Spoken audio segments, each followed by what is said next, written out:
I mean, emergency contraception is one of these things that's changed massively over the years.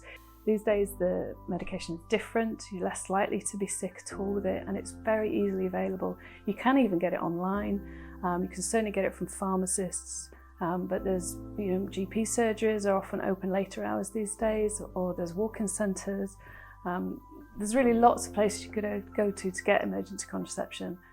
I know that sometimes people have, and there's been discussions about this in the medical community as well as with everyday folk about, is emergency contraception actually a termination? Is it a way of aborting a pregnancy? And I think lots of debate has been done and looking into this, and I think this very strong feel is that actually emergency contraception is about stopping a pregnancy happening. It's not about getting rid of a pregnancy, and it's really quite different.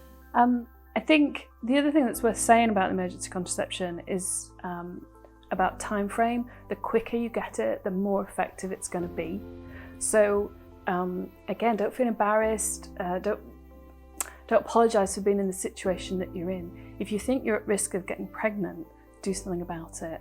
The sooner the better. You do have anywhere between 72 and 120 hours, depending on what type of emergency contraception you use, but the sooner you take it, the better.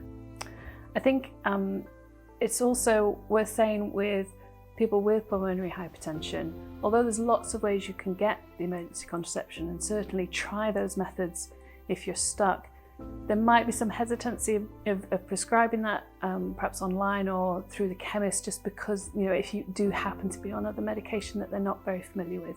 But certainly talk to your chemists, because they'll still be able to point you in the right direction even if they don't feel confident in giving you the emergency contraception. And finally, the really important thing about emergency contraception, it's not a continuous form of contraception. If you found yourself at risk of pregnancy, use this as an opportunity to think about long-term contraception, something that will really protect you thoroughly and properly and over the long term.